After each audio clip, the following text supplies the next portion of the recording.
Sumber dari kriminal, kemiskinan, ketimpangan sosial kan karena itu perusahaannya sedikit, yang mau masuk banyak. Iya. Yang mau masuk banyak. Jadi jumlah yang nganggur akhirnya lebih banyak daripada yang keterima, yang bekerja. Cuma kalau semuanya ditanamkan gitu ya? Iya, mikirnya bahwa yang sukses itu jadi PNS. Ya salah juga. Sekolah itu adalah guru paling baik. Kenapa? Karena kita dikasih pelajaran dulu baru disuruh ujian. Tapi kehidupan itu kejam. Karena kita dikasih ujian dulu baru setelahnya disuruh belajar. Iya. Halo, Ko Segar. Halo, Bang Oji. Waduh, udah lama gak jumpa ya? Iya ya. Enggak lah. Hah? Enggak juga. 3 bulan lah. Ya, sekitar gitu lah. Gitu ya? 3 bulan. Oke. Coach, kan setiap orang pengen sukses ya? Sebenarnya Coach, sukses itu apa sih? Pengen sukses sama bahagia nih. Iya ya? Iya kan? Iya juga. Nah, banyak orang. Saya nanya Bang Oji deh. Bang Oji lebih milih sukses sama bahagia? Saya sukses atau bahagia? Saya bahagia. Bahagia kan? Nah, definisi sukses itu apa? Definisi bahagia itu apa menurut Bang Oji? Kan itu dulu yang harus kita tahu kan. Betul. Gitu kan. Jadi orang cuma tujuannya sukses gitu. Tapi mereka nggak tahu definisinya apa gitu. Kalau menurut saya sukses itu kan sekedar mencapai apa yang kita inginkan. Yes.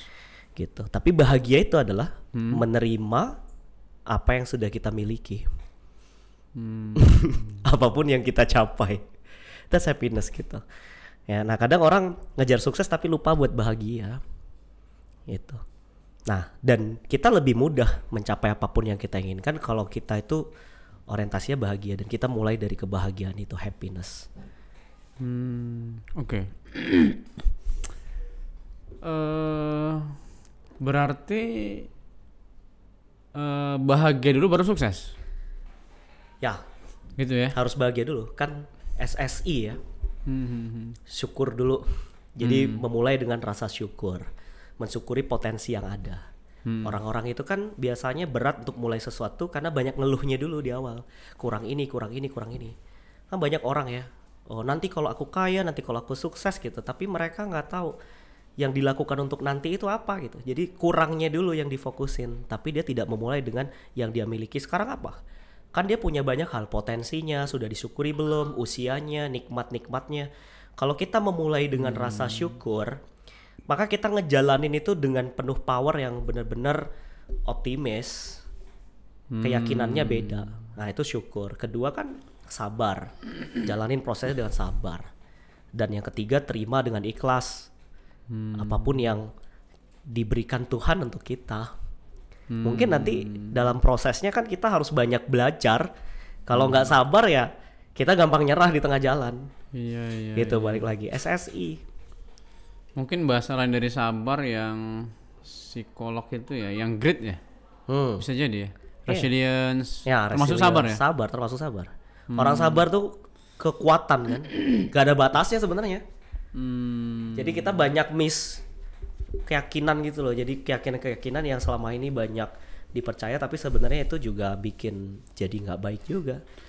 Kayak sabar ada batasnya ya. Sebenarnya sabar itu namanya sabar unlimited dong, nggak ada batasnya, dia nggak usah dibatasin.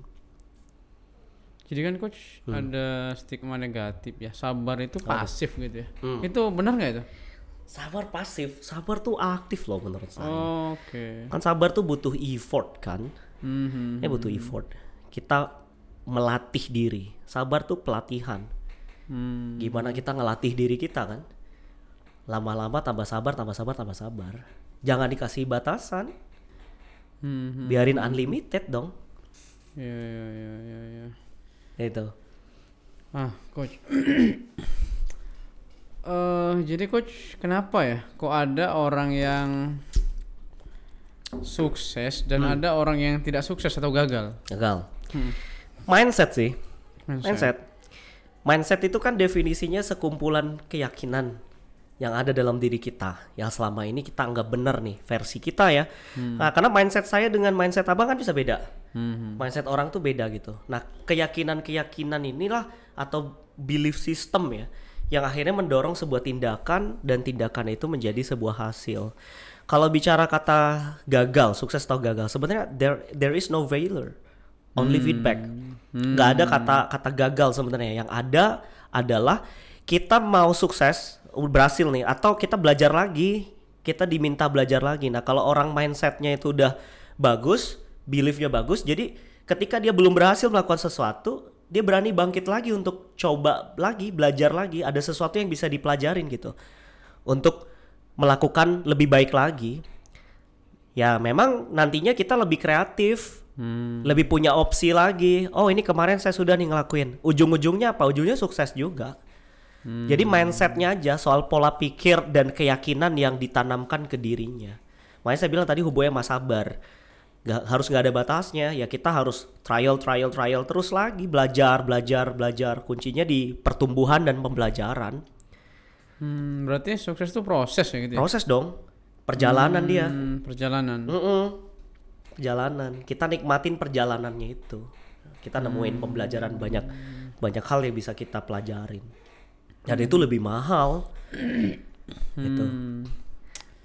Jadi kan coach, misal ya ada siswa pengen masuk perguruan tinggi favorit, impiannya ingin menang Olimpiade Sains, ingin menang lomba-lomba, itu kan bisa jadi definisi sukses mereka itu. Yes. Itu gimana supaya mereka bisa mudah meraih itu, coach?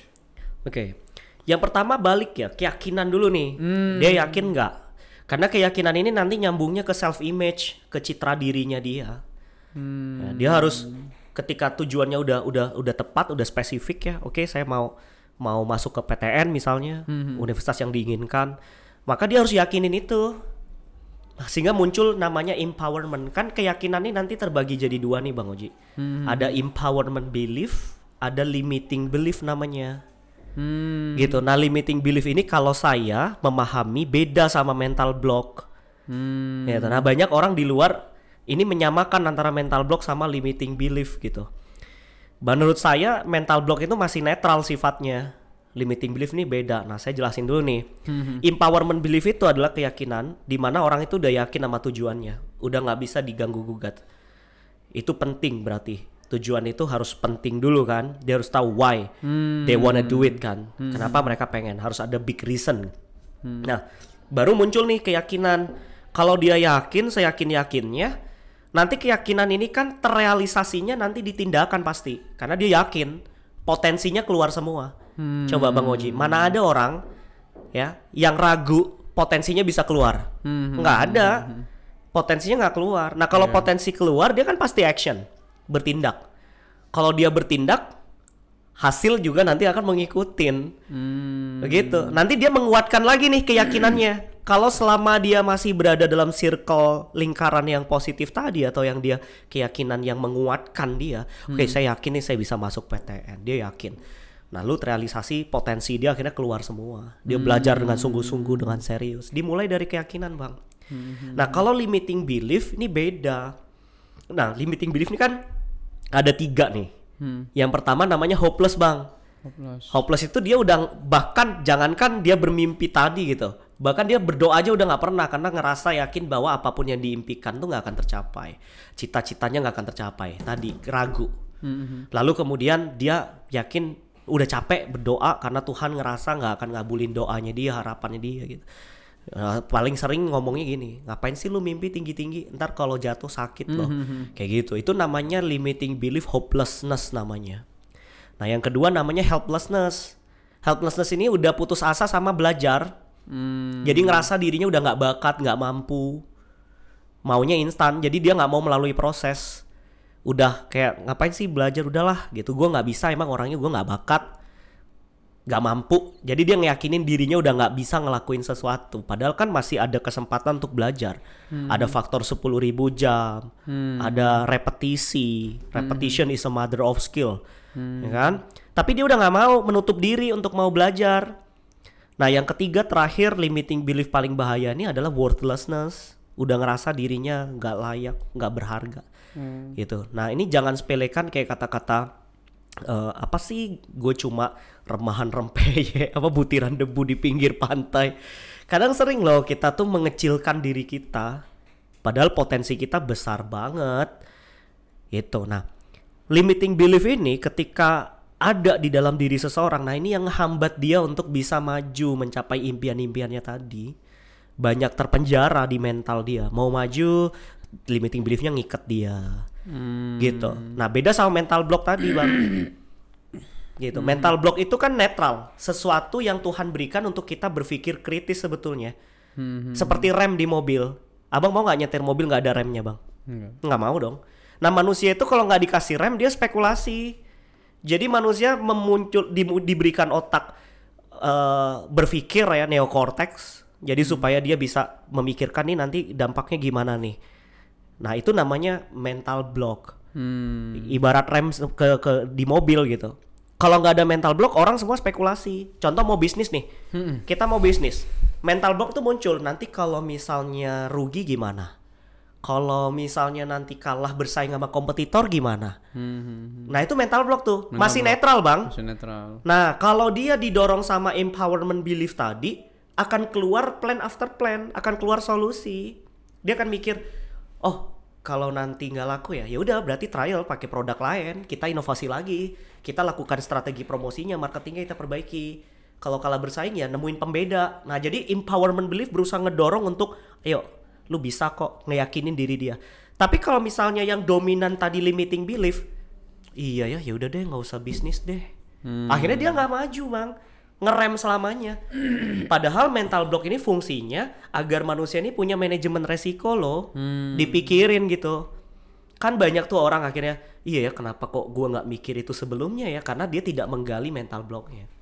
Makanya kadang kita sebagai guru, mentor gitu, coach, kita juga harus berusaha juga loh memunculkan mental block ini loh, agar dia tahu resiko-resikonya ini dikeluarin, supaya dia iya ya, jadi akhirnya dia punya contingency plan, sehingga akhirnya mulus tuh jalannya. Kenapa sekarang abang terus belajar? Karena punya mental block, kalau nggak belajar nanti disalip kompetitor gimana? Nggak bertumbuh gimana? Nah itu mental block tuh, masih berupa stimulus untuk memunculkan hal-hal yang menghambat itu. Tapi nanti yang menentukan abang lanjut atau tidak, apakah berada dalam empowerment belief or limiting belief tadi. Makanya sukses itu hanya terjadi bagi orang-orang yang bisa menghancurkan limiting beliefnya itu. Berarti keyakinan itu sangat penting ya. Yes. Saya dengar dari coach tadi dalam banget tuh. Keyakinan.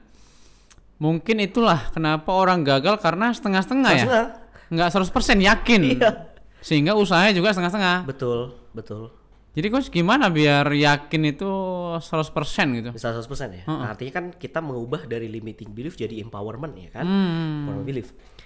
Nah, jadi yang pertama nih, supaya keyakinan kita itu bagus, keyakinan itu perlu dilatih, repetisi, berulang-ulang. Dikatakan, kalau bahasanya Anthony Robbins itu ada incantation. Ya, incantation itu kalimat yang diucapkan sambil kita gerakan, aku pasti bisa masuk PTN, aku pasti bisa masuk PTN. Nah itu nanti semakin menggerakkan hati kita, semakin optimis.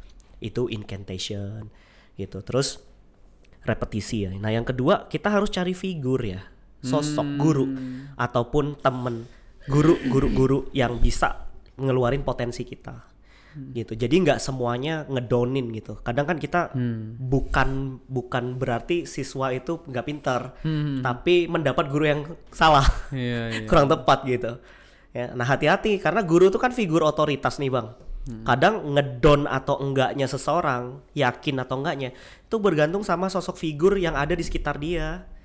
Misal contoh kita flashback lagi, coba lihat orang tuanya support nggak ke dia, ngeberiin kepercayaan diri nggak ke dia, ngedukung nggak apa yang dia inginkan. Itu dari sisi eksternal nih figurnya ya. Terus kemudian itu mempengaruhi juga nantinya ke internalnya dia, gurunya dia. Apakah gurunya dia selama ini yakin sama dia, support. Kalau misalnya gurunya kayak ragu sama dia, mengeluarkan bahasa keraguan, ya otomatis anak ini pun juga mau breakthrough, mau ngeluarin powernya juga susah. Nah yang ketiga kelompok Bang Onji, identifikasi kelompoknya, lingkungannya. Kalau teman-teman dia, dia punya guru yang selalu support dia, tapi teman-temannya sehari-hari itu kayak ngebully dia gitu, ngapain sih lu, lu mau ke PTN segala, gini. Akhirnya keyakinannya tuh jadi hancur. mulailah dia masuk ke limiting belief nanti. Maka pilihlah kelompok, lingkungan yang memang membuat kita bertumbuh, lingkungan yang memang positif support kita gitu. Kalau kita udah tahu lingkungan kita nih kebanyakan malah merugikan kita, gak membuat kita bertumbuh, ya kita harus menemukan lingkungan yang baru, harus berani itu. Nah baru berikutnya lagi adalah kondisi emosi ya. Kondisi emosi kita, bagaimana kita memvisualisasikan ke depannya, melatih diri kita untuk memvisualkan bahwa itu happen gitu di pikiran kita dulu. Karena when you see it, ya, you will believe it, and when you believe it, you will make it. Oke. Banyak ya faktor keyakinan itu juga ya. Banyak. Lingkungan orang tua mempengaruhi. Tuh. Maka ya harus kita usahakan juga itu ya. Betul. Gitu. Jadi makanya kita punya wadah nih. Nah, POSI itu bisa jadi wadah yang Bang Oji bentuk. Untuk ngebentuk gimana siswa-siswa ini agar mereka ini punya mentor yang ngedukung mereka, komunitas yang positif. Itu sih yang penting. Iya, siswa-siswa yang sesama mau sukses gitu ya. Iya, mau sukses, mau bertumbuh, mau belajar bersama.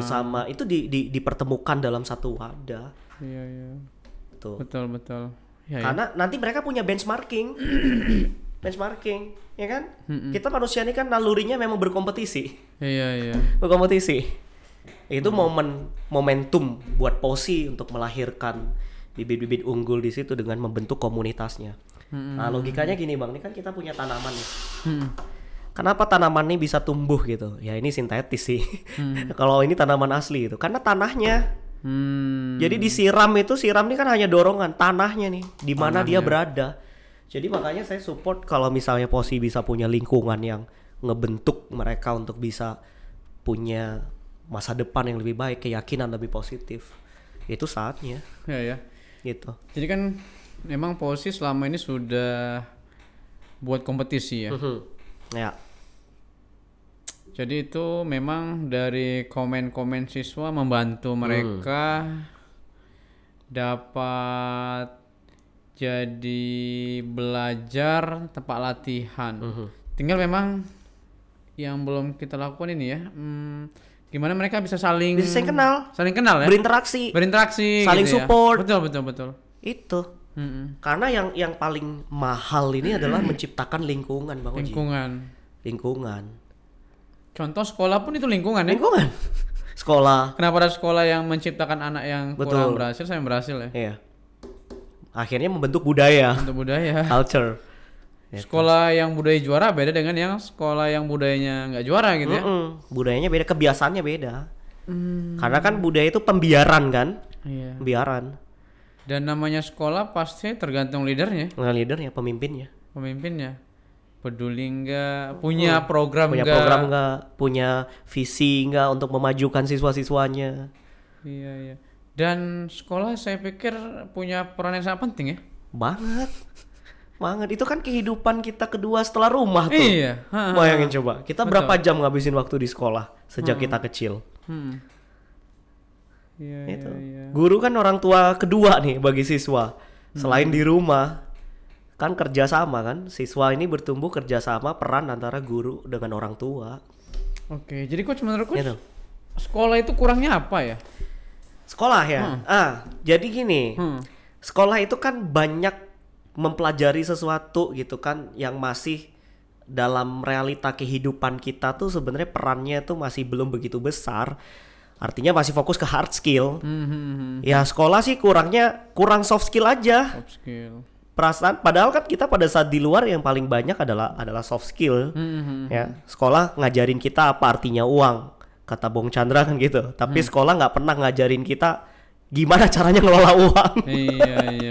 Gitu. Ya, sekolah ngajarin kita definisi bisnis apa, tapi sekolah kan nggak ngajarin caranya berbisnis yang baik gimana.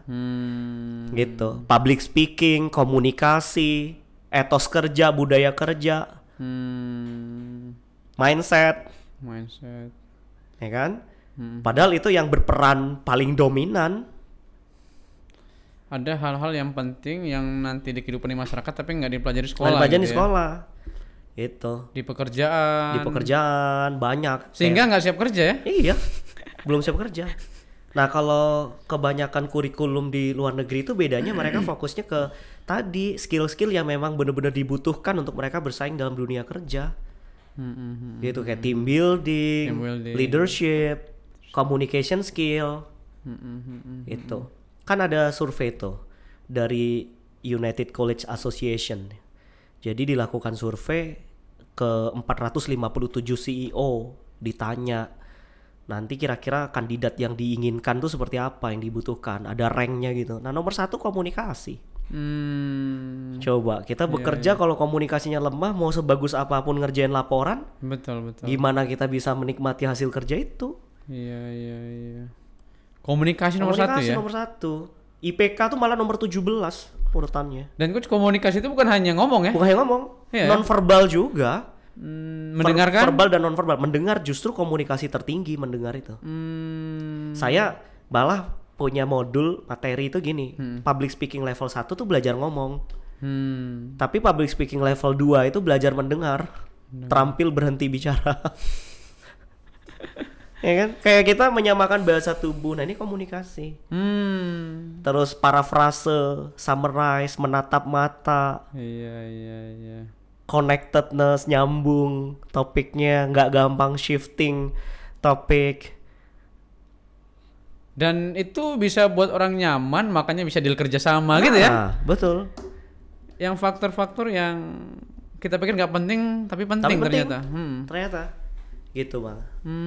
Nah kan sering tuh saya juga pernah ke kumpulan pengusaha UMKM gitu kan. Saya nanya sama mereka, siapa di sini yang pernah gagal? Semuanya ngacung tangan.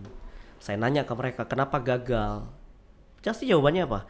Nggak punya modal, nggak punya supplier harganya murah, kalah harga, terus kemudian marketnya sepi, dan lain-lain gitu. Nah, saya tanya lagi nih, kenapa nggak punya modal? Kenapa nggak punya supplier yang harganya murah? Kalau seandainya Anda bisa punya skill komunikasi yang baik, Anda orangnya lebih santun, Anda orangnya kreatif, bisa nggak dapat modal? Oh bisa. Jadi sebenarnya yang kurang modalnya atau kreativitasnya. Jadi kita itu semua kan modal, tempat yang baik itu kan resources. Iya. Tapi kita kurangnya itu adalah resourcefulness. Gitu. Kreativitas kita, keramahan kita, komunikasi kita, rasa cinta kita. Nah kalau kita punya itu, orang nyaman kerja sama kita, akses kebuka semua. Jadi sebenarnya masalah itu ada dalam diri kita ya. Ada diri kita. Iya. Gitu ya. Dimulainya dari diri sendiri. Iya. Baru keluar. Kan kalau mau ngerubah dunia di luar yang kita rubah ya dunia di dalam diri kita dulu. Kan banyak orang ya kita lihat ngeluh, nyalakan dunia luar lah, nyalakan atasan, bawahan, gurunya, kepseknya, orang tuanya. Yes. Itu sebenarnya berarti salah Coach. Salah dong. Itu mereka tuh kan pembenaran sebenarnya. Sebenarnya sumbernya ada di dalam diri kita. Gitu. Tahu nggak Bang? Kalau kita mau berubah nih, benar-benar berubah ya. Kunci utamanya adalah introspeksi loh. Introspeksi. Kita mau positive thinking ya. Mau ngepositifin sesuatu, ngebener-benerin sesuatu. Itu nggak akan ngebuat kita berubah permanen. Itu cuma kayak kita minum parastamol. Kita minum obat parastamol saat sakit. Iya sakitnya hilang sementara. Tapi kan kalau simptomnya nggak diobatin, masih aja sakit itu bisa kumat-kumat lagi. Nah contoh misalnya nih, oke, kenapa kita dijauhin sama teman kita? Terus kita mau positive thinking, oh mereka aja yang sirik sama gue. Nah ini kan contoh positive thinking yang nggak benar sebenarnya. Oh kenapa kok saya sering ditegur atasan? Oh itu artinya atasan perhatian sama gue. Nggak kayak gitu. Harusnya kita kembali ke diri kita, kita nanya apa yang udah saya lakuin atau apa yang belum saya lakuin, yang kalau ini saya lakuin saya bisa disayangi teman saya, atau apa yang udah saya lakuin sehingga teman-teman saya menjauhi saya. Berpikir ke diri sendiri. Hasil pemikiran kita tuh itu akan menjadi perubahan yang luar biasa loh. Misalnya, oh iya ya, saya ini sering tidak mendengarkan mereka, terlalu egois kalau saya ngomong terlalu banyak ke mereka. Oh iya, saya sering ngomong sesuatu yang nyakitin hati mereka. Akhirnya terjadi perubahan. Oke, berarti gue harus memperbaiki sikap, harus memperbaiki ini. Baru tuh akhirnya tercipta perubahan yang benar-benar perubahan.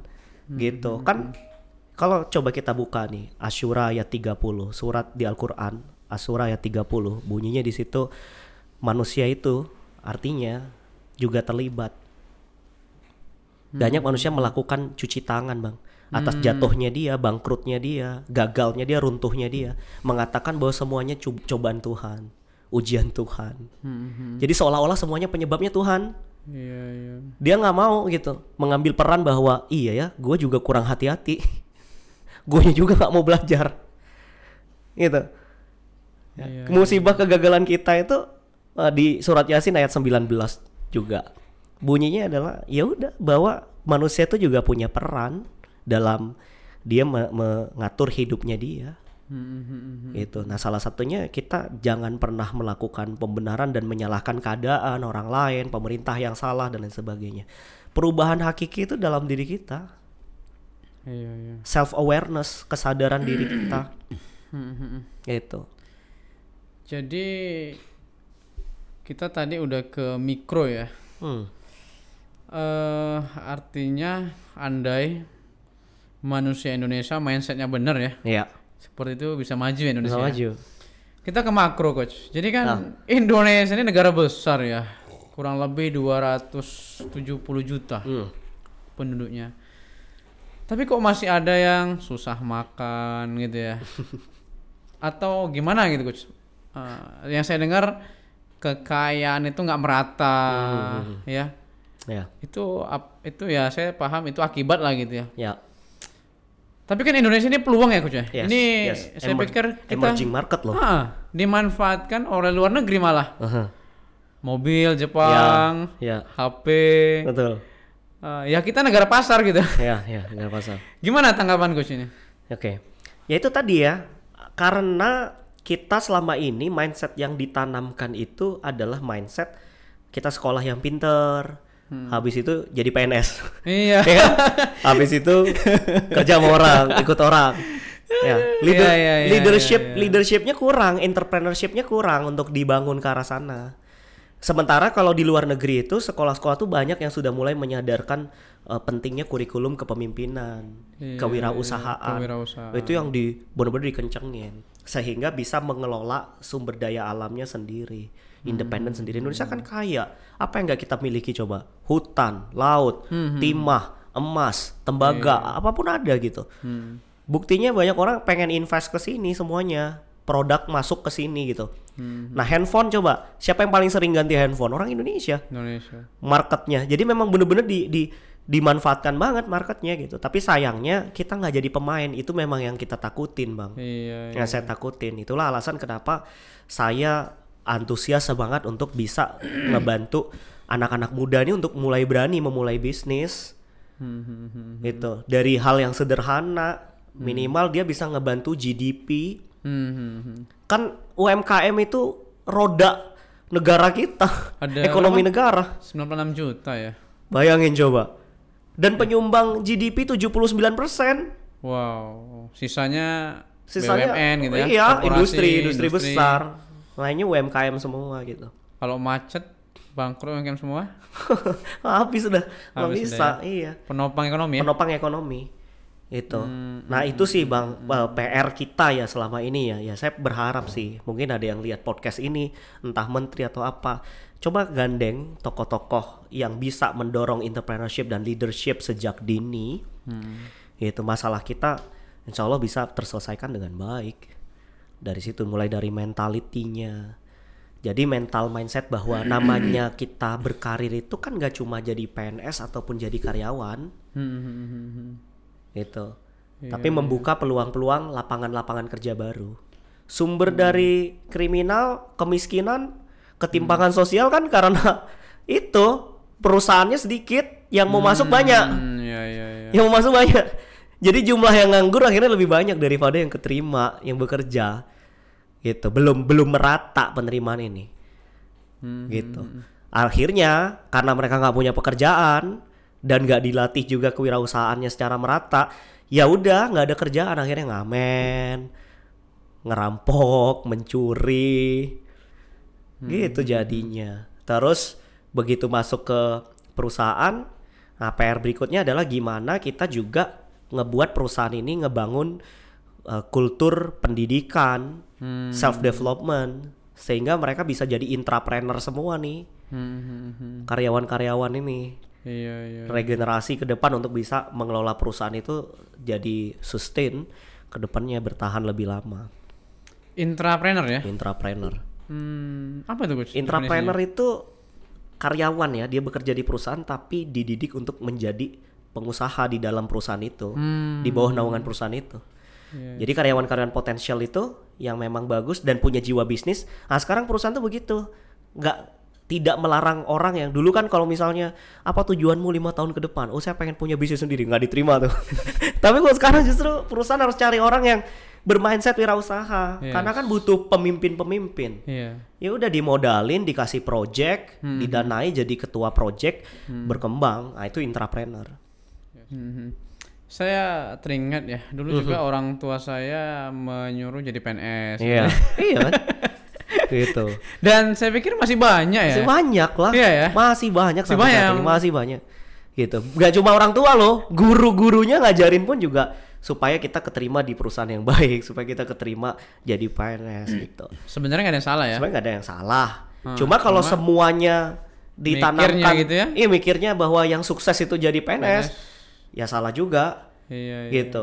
Ya, dianggapnya kan kalau jadi pengusaha penghasilannya nggak pasti, nggak punya pensiunan dan sebagainya, itu dianggap buruk gitu. Karena dianggap satu-satunya cara untuk hidup mapan adalah dengan bekerja, punya pendapatan tetap dan pensiunan, punya pensiun. Padahal kan nggak juga. Sesuatu yang tidak pasti berarti bisa diperbesar, bisa diperkecil. Iya. Bahkan kita bisa punya uang pensiunan yang jauh lebih besar. Potensinya seperti itu kan. Banyak karir lah, menjadi profesional, ya kan, menjadi ya outsourcing misalnya, freelancer. Itu kan juga karir yang bagus juga gitu, bisa kaya juga, banyak juga yang kaya dari itu. Entrepreneurs apalagi gitu. Jadi dimanapun sebenarnya kapasitasnya dulu ya. Kapasitasnya yang dinaikkan. Yang dinaikkan, dibenerin dulu. Dimanapun kita sebenarnya. Jadi quotes-nya, kita tuh sebenarnya nggak pernah dapat apa yang kita inginkan dalam hidup ini. Kita dapat apa yang kita pantas buat dapat itu. Iya. Karena bisa jadi yang kita inginkan itu kita belum pantas. Makanya kita memantaskan diri dulu. Tingkatin kapasitasnya. Oh, pengen masuk PTN. Ya udah pantasin dirinya dulu. Belajar, ikut kompetisi, mengasah diri, mentalnya terutama. Ingin jadi manajer. Pantaskan diri. Jangan cuma ngeluh-ngeluh doang. Iri ada temen ini jadi manajer duluan, iri temen masuk PTN, tapi dia nggak pernah mau memantaskan diri melalui prosesnya. Daripada kita ngutuk kegelapan, mending kita ambil lilin, nyalain lilinnya. Kan kita banyak gitu, ada manusia itu yang ngabisin waktunya lebih banyak ngeluh, protes, nggak terima dengan situasi. Tapi ada yang dia make change, memang buat perubahan, do something gitu. Ya, waktunya sama yang digunakan. Coba deh, kita mengeluh, menyalahkan, waktu kita terbuang tuh. Berapa banyak, berapa lama? Atau kita create something, berkarya, melakukan sesuatu, belajar. Itu jelas ada hasilnya. Iya. Jangan cuma bisa protes, ngeluh. Gitu. Faktor ekonomi ya Coach.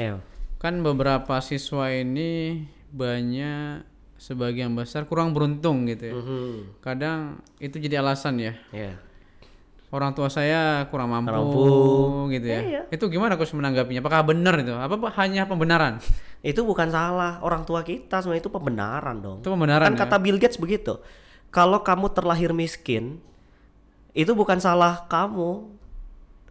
Bukan salah orang tuamu juga gitu. Tapi kalau kamu yang nanti meninggal miskin, mati miskin, ya itu salah kamu. Iya. Salah kamu. Itu jadi nggak bisa kita tuh, makanya tadi memulainya dengan syukur dulu ya.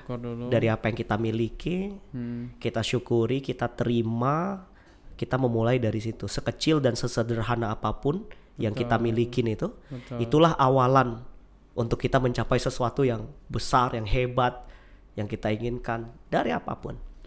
Karena tadi seperti coach sampaikan, modal itu bukan uang gitu ya. Bukan, resourcefulness, Ya diri kita, kreativitas kita, otak kita, gitu ya, tenaga kita. Coba bayangin. Dan rezeki Allah tuh udah dijanjikan loh. Bahkan orang gila aja punya rezekinya. Nggak ngapa-ngapain loh. Effortless. Bukan nggak mampu ya, nggak mampu. Nggak mau ya. Nggak mau. Itu. Ya itu penyakitnya. Itu penyakitnya. Nggak mau. Nggak mau. Untuk mengasah diri, baca buku, untuk bisa lebih baik lagi. Gitu. Kembali ke diri ya. Makanya self development. Ya. Self development. Ya. Tuh. Tapi coach memang pastinya kita ke sejarah lah ya. Mental kita manusia Indonesia yang saya dengar ya karena ada mental jajahan ya gitu ya. Ini berpengaruh. Jangan VOC dulu gitu ya. Doktrin. Perbudakan gitu ya, doktrin. Terus Oke. mungkin karena tanah kita yang subur keenaan gitu ya. Apakah itu benar coach? Ada pengaruhnya? Kalaupun ada gimana cara ngubah kita coach ya? Ya. Oke. Ya karena memang belief itu kan ditanamkan turun-temurun juga. Gitu. Jadi kalau misalnya kita punya kakek kita dulu pernah ngalamin kejadian gak enak, ngajarin orang tua kita akhirnya tertanam keyakinan juga, akhirnya ngajarin kita gitu. Ya kita break the mindsetnya, kita coba sadarin, kita munculin mindset yang baru. Sebenarnya kan manusia ini kan kayak komputer, hardware and software. Software kan bisa di reinstall, bisa dihapus, bisa diedit. Kita yang memutuskan gitu, kita yang memilih di situ untuk mengendalikan diri kita ini. Itu sih. Nah terus kemudian pada saat zaman dulu ya, atau misalnya kita terlalu subur dengan kenikmatan kita, comfort zone atau zona nyaman gitu kan. Ya logikanya gini loh, bener nih kita udah nyaman. Jangan kita nggak pernah nyampe ke kenyamanan. Tapi hanya mengistilahkan aja kita nyaman atau comfort zone gitu. Ya makanya memulainya dengan rasa syukur. Tapi kata syukur itu tidak berarti membuat kita berhenti loh untuk berupaya. Tapi kita juga harus membuat impact yang lebih baik. Mungkin cukup bagi diri kita, tapi kita kan mencukupkan orang lain. Ya, memberdayakan diri kita dulu, baru habis memberdayakan diri kita memberdayakan orang lain. Gitu. Makanya dirubah dulu nih pola pikirnya, keyakinan yang banyak mitos. Itu harus di breakdown dulu. Kita coba list apa sih keyakinan yang ada dalam diri kita yang sampai sekarang ini kita pegang. Apakah keyakinan ini memberdayakan atau enggak nih? Gitu. Kalau kita rubah, oke, kalau memang itu tidak memberdayakan, berarti keyakinan seperti apa yang harus kita milikin, yang harus saya milikin. Banyak loh mitos-mitos keyakinan itu. Berarti harus self talk juga coach ya? Harus dong, self talk. Kuncinya kan self talk dari kata-kata di dalam diri. Wujud dari pikiran kita nih apa? Kata-kata ya. Isinya ya, kita mikirin sesuatu berkata-kata, self talk. Nah dari kata-kata ini kan akhirnya mempengaruhi perasaan kita. Ya nggak? Dari perasaan kita akhirnya mempengaruhi tindakan kita, keputusan kita, yes or no, dari perasaan, mood. Nanti dari perasaan ini akhirnya menjadi tindakan jadi hasil. Itu ada nggak ilmunya coach? Ilmu komunikasi dengan diri sendiri? Ada banyak. Ada ya? Ada dong. Kan kita juga harus belajar tentang bagaimana ilmu meditasi. Gitu loh. Muhasabah kalau dalam Islam kan. Kita coba duduk, sholat malam, terus interaksi sama diri kita, coba introspeksi. Tadi saya bilang pusat perubahan itu sebenarnya introspeksi ya. Self talk, ngomong sama diri kita. Gitu, ke dalam diri. Baru di situ kita akhirnya menemukan pemikiran-pemikiran yang hebat. Nah, coba filsuf pemikir-pemikir hebat kan dari self talk semua. Meditasi. Sama bertanya ya. Mempertanyakan satu artinya peristiwa itu nggak diterima gitu aja. Ya kan? Kenapa kok bumi ini berputar? Kenapa ini kok apel nih bisa jatuh? Nah gitu loh. Akhirnya muncul gravitasi dan lain sebagainya. Terus curiosity. Yes, kalau di dalam NLP Master itu salah satunya adalah seorang NLP Master itu dia punya pemikiran selalu penasaran akan sebuah sesuatu. Curiosity. Kenapa ini terjadi? Kenapa ini bisa seperti ini? Munculkan pertanyaan-pertanyaan seperti itu. Sehingga akhirnya muncullah sebuah hipotesa. Problem. Inti dari pendidikan apa sih, Bang? Kan menemukan masalah dan menyelesaikan masalah. Iya. Makanya orang yang pendidikannya bagus lebih mampu untuk problem solving. Iya. Kan itu tujuannya. Problem solving. Dan itu yang mau kita ciptakan ya. Itu. Generasi yang problem solver. Betul, problem bukan solver. Making keluhan. Atau troublemaker. Troublemaker. Making problem. Iya. Making problem. Iya. Gitu. Kita coba dari SD dilatih soal, SMP, SMA melatih soal. Kan itu untuk melatih otak kita kemampuan menyelesaikan persoalan. Oh iya, betul. Konteksnya problem solving. Problem solving loh semuanya. Iya. Dasarnya. Baru nanti kita ada skripsi, betul. Tesis, disertasi. Kan beda untuk menemukan sesuatu loh. Gitu. Ya, saya juga pengalaman kan. Dulu ikut Olimpiade Fisika. Ya, karena terbiasa menyelesaikan soal-soal fisika, problem-problem fisika. Jadi terbiasa dengan menyelesaikan masalah fisika itu di kehidupan sehari-hari gitu ya. Di pekerjaan, di bisnis, di kantor. Konteksnya dapat ya, berpikir melingkar, melihat dengan perspektif yang beda gitu ya. Coba lagi, jangan menyerah. Dapat soft skill itu sih. Iya. Nah, saat Bang Oji ngerjain soal fisika, kalau ngerjain soal yang sama terus, jadi bertumbuh nggak? Lebih ahli. Kalau yang sama terus tiap hari yang dikerjain, artinya nggak naik levelnya. Oh iya, betul. Bertumbuh nggak? Dan bosan. Nggak bertumbuh kan? Nggak bertumbuh. Tapi kalau misalnya udah berhasil nih, dinaikin lagi levelnya, lebih sulit lagi, akhirnya adiktif kan? Ketagihan untuk mencari yang lebih sulit lagi, bener nggak? Nah, sama kan dalam hidup kita kan? Kalau kita hanya mengharap masalah yang sama levelnya, di mana kita dikatakan naik kelas. Betul. Bang Oji, apa yang membedakan anak SMP kelas 1 dengan SMA kelas 1 dengan anak universitas? Persoalannya beda. Kesulitan masanya beda, betul nggak? Nah, dalam hidup, kenapa kita justru menolak persoalan yang sulit, makin sulit kok malah dikeluhkan? Iya. Kan harusnya itu berarti cara Tuhan melatih kita untuk naikin level kita. Naik kelas ya? Katanya percaya Tuhan itu maha adil, bijaksana. Berarti kalau Tuhan maha adil mungkin nggak Dia memberikan soal di luar batas kemampuan orang itu. Begitu aja kan? Enggak. Soal SD untuk anak SD, soal SMP anak SMP, soal SMA anak SMA. Nah demikian juga berarti kalau manusia ini mau bertumbuh, kan berarti dia harus siap menghadapi persoalan yang disesuaikan sama dirinya. Ya Tuhan, saya mau bertumbuh. Oke, Tuhan menyiapkan soal yang akan disesuaikan dengan pertumbuhan yang diinginkan. Jadi kalau kita punya masalah besar, bersyukurlah ya. Harus bersyukur dong. Artinya kita sedang dikasih soal ujian untuk naik kelas, naik level. Cocok nggak gitu? Makanya saya punya quotes Bang. Ya, guru kita di sekolah itu adalah guru yang paling baik Bang. Sekolah itu adalah guru paling baik. Kenapa? Karena kita dikasih pelajaran dulu baru disuruh ujian. Tapi kehidupan itu kejam. Karena kita dikasih ujian dulu baru setelahnya disuruh belajar. Enggak. Iya dong. Sekolah kan kita diajari dulu nih, teorinya begini, ilmunya begini, baru dikasih ujian, kasih soal. Dalam hidup enggak loh. Kita kadang di hidup ini dikasih ujian dulu. Nah, setelah ujian tuh lah baru kita ambil pelajarannya.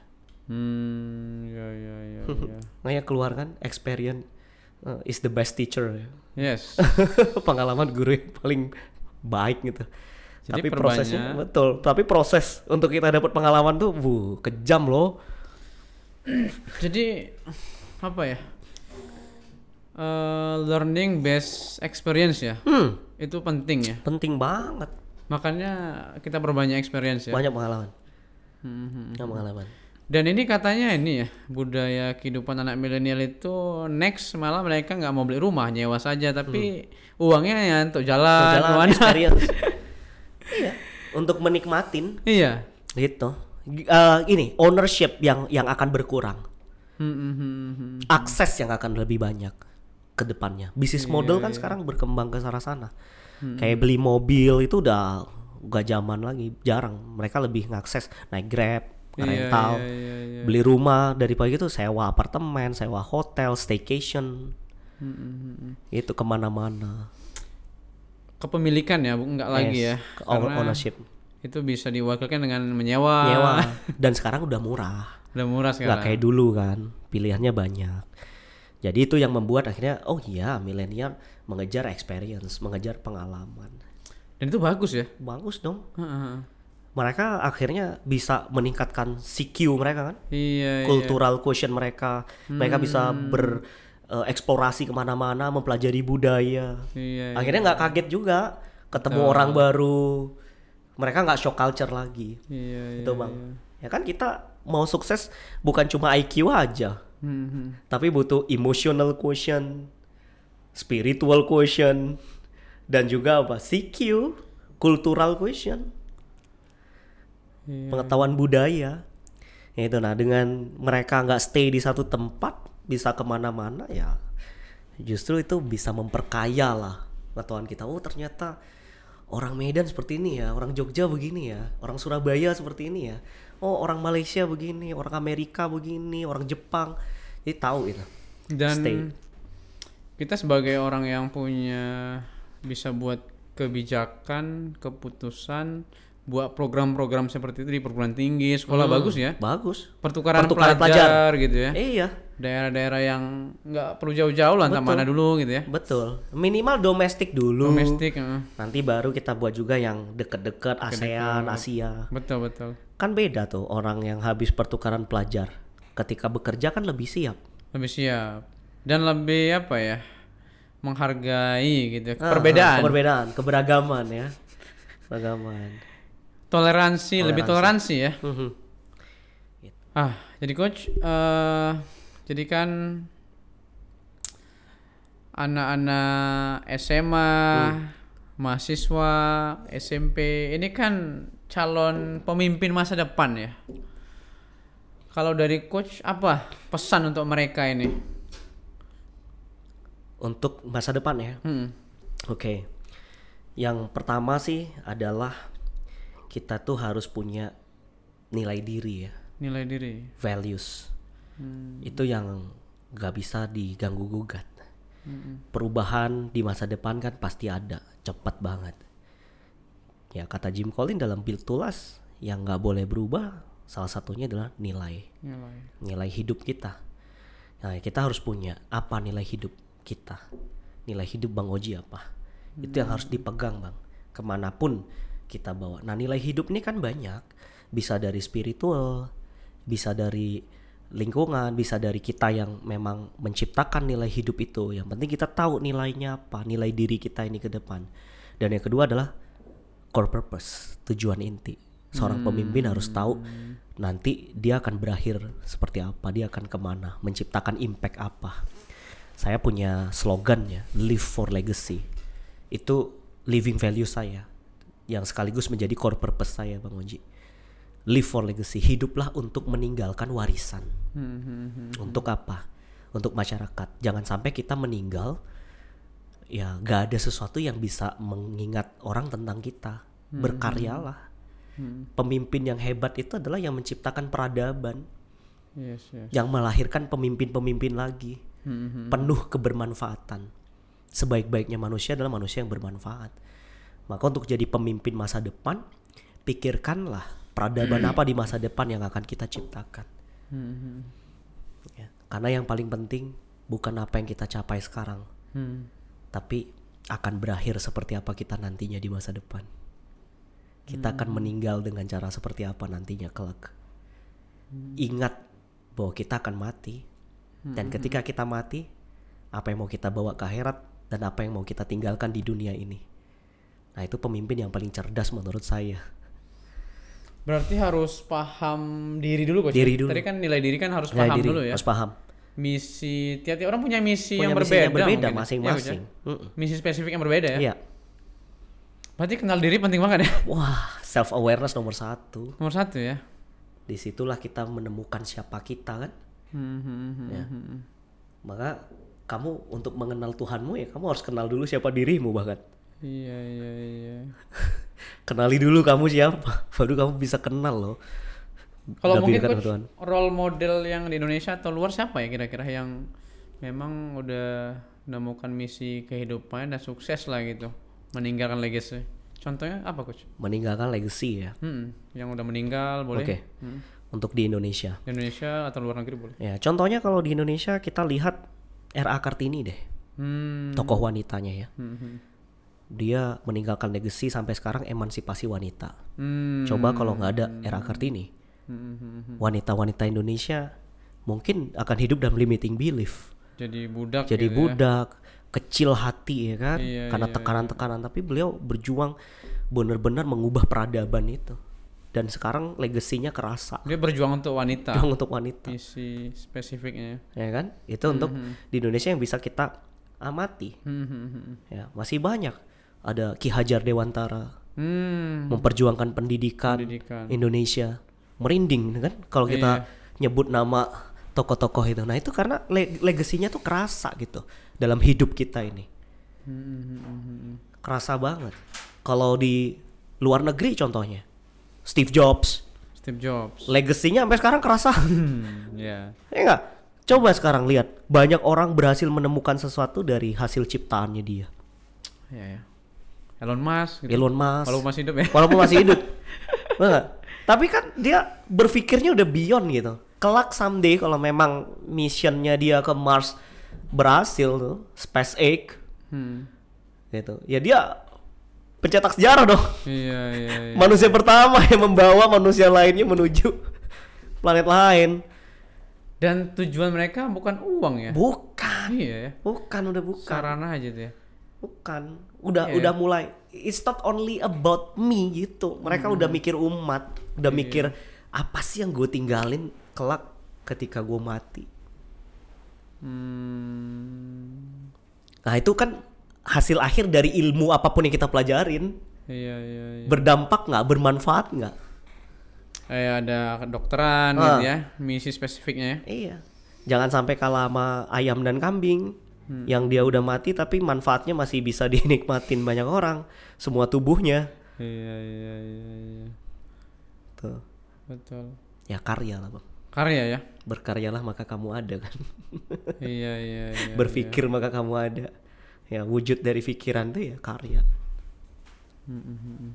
Karya. Tadi coach ini ya, pesan pertama nilai ya. Nilai diri ya. Nilai diri ya. Nah, dari nilai itu kan kita menjalankan living values itu dalam hidup sehari-hari. Dan nilai diri tadi dapat ketika kenal diri. Nah, diri. Kita nggak mungkin dapat core values diri kita kalau nggak kenal siapa kita. Dan tiap orang bisa beda-beda ya. Beda-beda. Apa yang penting buat saya dan yang penting buat Bang Oji kan belum tentu sama. Iya. Betul. Jadi jangan ikut-ikut orang lain. Nah, Be Original buku Adam Grant. Oke. Original ya. Nah, original tuh dimulai dengan tadi kita nemuin diri kita, value kita yang benar-benar original. Dan bisa jadi bertabrakan dengan nilai sekolah yang beragam, harus pelajari ini. Nah, ya gitu aja. Kan kita sebenarnya mencari eksternal tuh yang sesuai sama nilai diri internal kita. Iya. Artinya core value match fit, core value fit, culture fit. Bisa jadi kita perlu ada perubahan yang cukup radikal ya di pendidikan ya. Karena kan ya ada orang yang passion ataupun misal misi peradabannya, misi spesifiknya itu di olahraga, bukan di science, kayak gitu. Di sosial, karena jiwa memang bakatnya melayani itu sangat-sangat luar biasa, membuat dia bahagia gitu guys. Saya pikir sejak SMA sudah bisa lah. Bisa. Di kuliah kelamaan. Iya bisa, udah di SMA itu udah penjurusan benar-benar nilai, menemukan jati diri. Jati diri itu ya. Ya justru kita udah mulai penasaran kita nih siapa kan waktu kita SMA. Kita mau kemana, mau nyoba-nyoba banyak hal. Betul. SMP udah mulai juga, Coach? Iya sih SMP ya. Kan? Iya SMP udah mulai. SMP itu. Itu jadi udah mulai bisa tuh, mulai dari SMP, SMA kita tanamkan semuanya situ. Jadi jangan cuma sibuk sama akademisnya. Iya. Solusinya di luar sekolah ya. Iya, kita bisa jadi pendamping sekolah untuk ngebentuk itu. Ya bisa jadi program ekstrakurikuler misalnya di awal. Iya. Komunitas tapi sekolah mendukung gitu. Daripada mereka nggak terarahkan, ya kita bantu menemukan jati diri mereka, core value mereka apa, ikigai mereka. Iya. Karena saya sendiri pribadi merasa yang membentuk saya sedikit kali sekolah gitu, Coach. Malah di luar itu yang banyak gitu. Organisasi, komunitas, bekerja gitu kan di lapangan lah. Lapangan. Harusnya kalau menurut saya solusinya ada di magang ya. Di SMA memang udah magang ya. Ya kan? Iya betul. Ya artinya diberikan reality show kan, artinya bekerja di tempat perusahaan, turun ke society, PKN lah, iya, KKN, ya kayak gitu. Kalau misalnya kuliah, tapi harusnya nggak untuk kuliah aja. Di SMA di SMA udah mulai bisa dididik itu. Iya. Gitu, tapi levelnya mungkin bisa dikurangi durasi waktunya, kan gitu. Field trip ya kan, kemana mempelajari, terus membuat sebuah program untuk sebuah daerah. Udah mulai berpikir ke arah sana. Misal yang ada passionnya memang mau jadi kameramen, mau jadi video editor nih. Video editor, ya di pos ini dibudayakan ya nggak? Iya. Gitu. Ya kan? Ya magang. Biar nggak hanya teori ya, tahu di lapangan. Betul. Dan akhirnya nemu, oh ya, apakah benar ini yang aku inginkan? Iya. Kalau kita nggak nyoba, nggak tahu. Passion, apanya passion belum dicoba. Belum ngelakuin. Passion saya ini belum dicoba. Belum ngadepin masalah-masalahnya. Iya. Kan konflik-konfliknya. Jangan-jangan begitu ngadepin dikit udah, nggak passion ini. Iya, makanya coba. Sejak SMP SMA magang coba biar tahu mana yang gue banget. Betul, nggak usah lama-lama kan. Yang punya itu cuma SMK doang sekarang. Iya.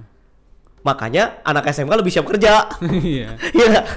Sebenarnya yang salah bukan apanya, kesempatan untuk melatih langsung dalam lapangan di real life. Itu dia akarnya. Iya. Ya mudah-mudahan pemerintah kita terus berbenah ya. Amin.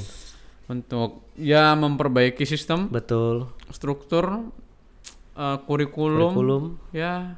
Sehingga kita menemukan generasi muda yang tepat. Betul. Dan yang membawa Indonesia berjaya ya. Jaya. Gitu. Indonesia bisa. Pasti bisa. Oke. Terima kasih Coach Tegar. Sama-sama Bang Oji. Udah jauh-jauh dari Jakarta. Sama-sama. Tos lu. Oke, Indonesia jaya. Indonesia sukses.